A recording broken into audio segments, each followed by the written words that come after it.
What happened in Cuba, that was a test. The power grid failing due to the fact... All right, I just want to comment on this video, particularly because he's talking about the power grid being threatened in Iran.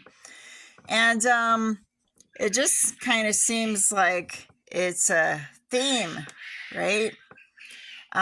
Where that's what they do. They take these countries that are dependent on the power.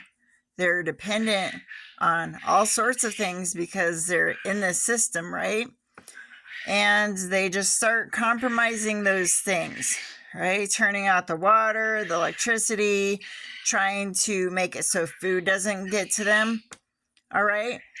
And it kind of seems like a first stage of things, but I want to look at it with respect to our country. Because what is this administration doing? Well, they started out with rounding up people that are from other countries, immigrants. And what do they know how to do very often? Well, a lot of them appear to know how to survive without the system.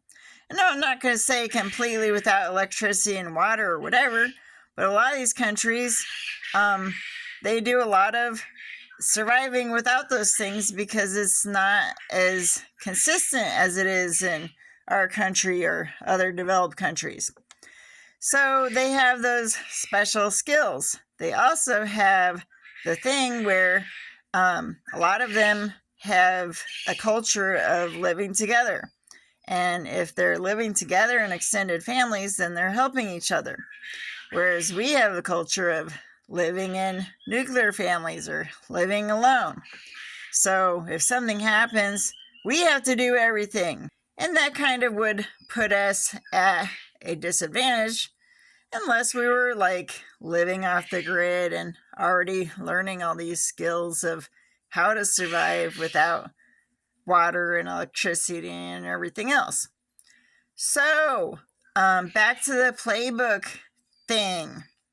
And if they were planning on trying to do something to us, like they're doing to those other countries, and they didn't want the people who survived to be foreigners who know how to survive without all those things and grow their own food and whatever, wouldn't it make sense that maybe they might want to try to get them out first? And then who would survive such a thing, such as an attack on our electric grid and our water and all the things that we've grown dependent on because of being colonized long, long ago? And I'm going to say that's one of the drawbacks of going along with their system and continuing to buy into it. Because if they're doing this to other countries, what makes us think that they would not do it to us?